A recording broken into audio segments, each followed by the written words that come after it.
All right, so are you ready to, like, dive into this story? It's one of, like, pure marketing genius, the kind they should teach in, like PR 101. Yeah? We're talking about RCD Espanyol, Okay. which is a football club from Barcelona. Right. And they pulled off this PR stunt. Yeah. It was so audacious, so clever, it turned a potential disaster into a massive win. And it all started with their rivals, Okay. FC Barcelona, partnering with the Catalan government for a campaign Okay. called FeelTheColours. Interesting. Sounds inclusive, right? Yeah, for sure. Except the campaign only featured Barcelona's colors, Oh, wow. leaving Espanyol out in the cold. Wow, that's got a sting.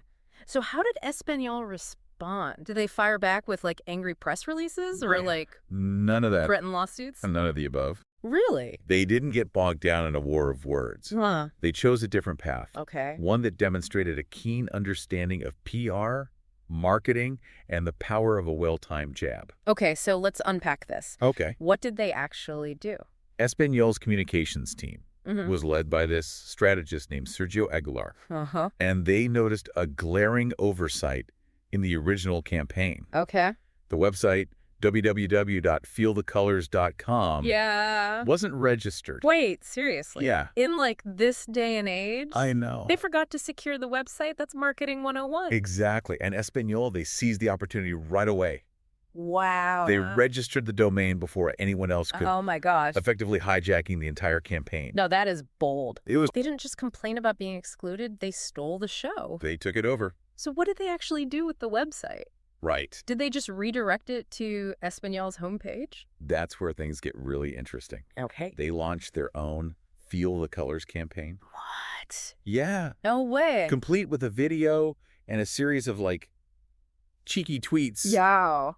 But instead of just criticizing the original campaign, Yeah. they flipped the script. Tell me they didn't. Oh, they did. No way. Espanyol's Feel the Colors Okay. celebrated all the colors of Catalan sports, Really? highlighting the diversity and inclusivity of the region's athletic landscape. Wow. They even got other smaller clubs involved. Shut up. He was brilliant. Talk about turning the tables. Totally. They took a campaign that seemingly excluded them and turned it into a platform to champion a much broader, more inclusive message. Yeah. I'm already impressed, and we're just getting started. Right. And the best part is, Yeah. they did it all with a sense of humor. Oh, really? Their campaign was clever, a little bit cheeky, Yeah. and it completely disarmed any potential criticism Wow. by highlighting the bigger picture. So they didn't just win a PR battle. They won, like, hearts and minds. Yeah. It sounds like they tapped into something much larger than just a rivalry between two football clubs. Totally. This wasn't about being petty. It was about sending a powerful message. Precisely. They identified a gap in the conversation, Okay. a missed opportunity to genuinely celebrate the full spectrum of Catalan sports, Right. and they filled it brilliantly. All right, so they launched this counter campaign. Right. But what kind of results did they actually see? Was this just a viral blip? Right. Or did it translate into tangible success? Oh, this was far from a blip. Okay. Espanyol's Feel the Colors campaign went viral almost instantly. Really? Within 48 hours, their version of the campaign had garnered 4 times the engagement of the original. You're kidding. 4 times. 4 times the engagement in just 2 days. That's incredible. What were people saying? I know. What was the overall reaction? The response was overwhelmingly positive. Wow. People loved their audacity, their creativity, and their message of inclusivity. Uh-huh. Over 40 other sports clubs in the region, along with hundreds of fans, rallied behind Espanyol's message. Wow, that's amazing. It became a movement, a celebration of Catalan pride that extended far beyond the football pitch. This is amazing.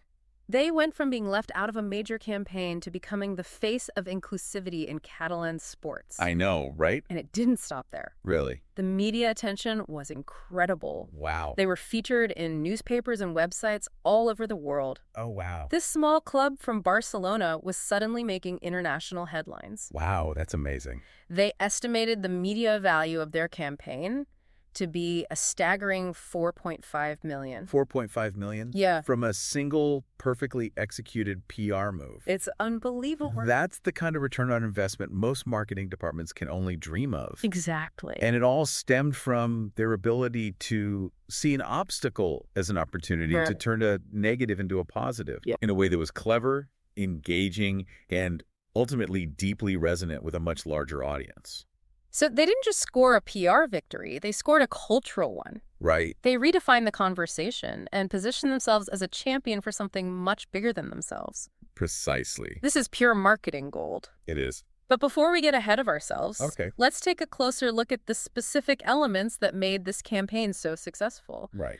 What can we learn from Espanyol's playbook, and how can we apply those lessons to our own lives? I'm glad you asked. There's a lot we can unpack here. Okay. From the power of timing and messaging to the importance of authenticity and humor. This is going to be good. Great. We're back, and I'm still, reeling from Espanyol's marketing masterclass. It's amazing. It's not every day you see a David versus Goliath story play out so flawlessly in the world of PR. I know. But let's, dig into the specifics. Okay. What made this campaign such a home run? Right. I mean, it's one thing to say be clever. Yeah. But what were the actual elements they nailed? You hit the nail on the head. Okay. We need to go beyond just be clever Right. and look at the practical takeaways. Right.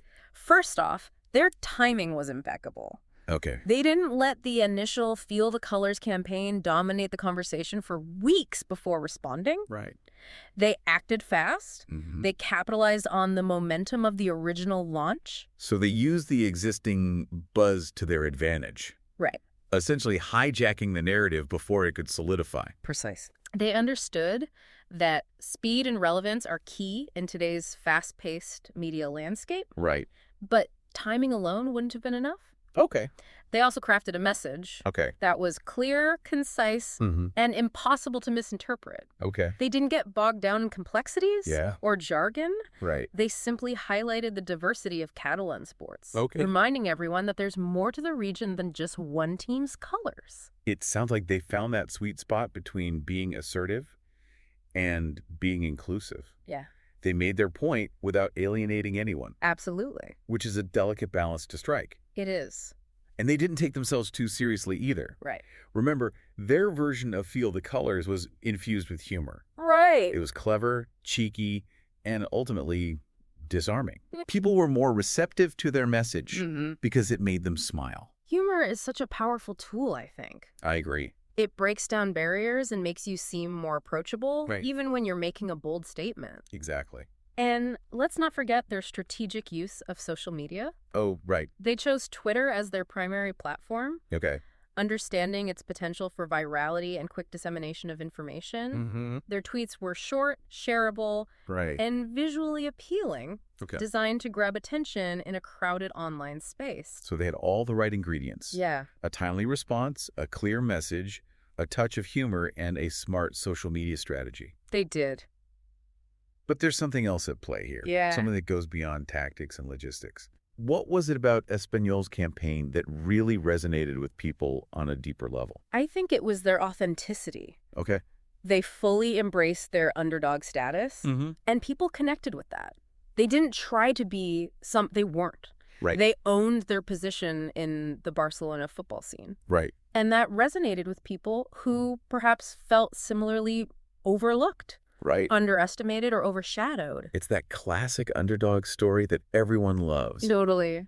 We root for the little guy, the one who dares to challenge the status quo Right. and stand up for what they believe in. Exactly. And in a world where everything can feel so polished and manufactured, Right. Espanyol's campaign felt genuine. Yeah. They weren't afraid to show a little personality, Yeah. a little grit. They were the anti-corporate campaign, Yes. even though they were still a brand trying to achieve a specific goal. I know, right? It's fascinating how they managed to pull that off. It's a good reminder that people connect with authenticity. Yeah. They want to see the human side of brands, Mm-hmm. the passion, the values. So let's connect all of this back to our listeners. Okay. We've analyzed the key elements of Espanyol's success. Yeah. But how can we take these principles Right. and apply them to our own lives, our careers, our personal projects? That's a great question. What's the takeaway for someone who's listening to this thinking, Right. okay, this is a great story, but what does it mean for me? That's the million-dollar question, isn't it? So we're back, ready to, apply some of this Espanyol PR magic Mm-hmm. to our own lives. Yeah. And what's fascinating to me is how these principles translate beyond just marketing and PR. Really. This is about seizing opportunities, Right. finding your voice, and connecting with people authentically. So where do we even begin? Oh, man. What's the first step Okay. to channeling our inner Espanol? It all starts with, like, shifting your perspective a little bit. Okay. Espanol, they chose to see an obstacle, Mm-hmm. this, seemingly exclusionary campaign, Right. as an opportunity to amplify their own message. Right. They didn't dwell on the negative. Right. They looked for the potential hidden within the situation. Okay, so the next time we encounter a setback, Yeah. a challenge, or even just a bad day, Mm-hmm. we should ask ourselves, Right? what's the opportunity here? How can I, turn this around? Exactly. Hmm. You might not always be able to turn a negative into a 4.5 million PR win, Right. but you can certainly shift your perspective Right. and look for the silver lining, that unexpected chance to showcase your strengths. I love that. Yeah. Now, once we've identified an opportunity, how do we make sure our message, resonates? Right. Espanol's campaign was successful because it tapped into something bigger than themselves, that sense of inclusivity. That's crucial. Yeah. Think about your own values, your passions, the things you genuinely care about. Okay. What message do you want to put out into the world? Yeah. What makes you unique? Yeah. What do you stand for? Just like Espanol embraced their underdog status, Totally. we all have something that makes us stand out from the crowd. Right. It's about owning that and not being afraid to let it shine. Exactly. Authenticity is key. Yeah. People can spot a fake a mile away. Oh, yeah. Don't be afraid to be yourself. Yeah. Even if it means being a little vulnerable. Right. A little unconventional. And never underestimate the power of humor. Oh, totally. Espanol's campaign was brilliant because it made people laugh. Right? It wasn't preachy or self-righteous. Right. It was clever, witty, and engaging. Humor disarms people. Yeah. It makes you more approachable, more relatable. Right. So if you can find a way to inject a little bit of humor into your message, Yeah. your work, or even just your everyday interactions, go for it. All right. So we've got the right mindset. Okay. We've identified our message. Yeah. And we're ready to inject a little humor into the mix. Love it.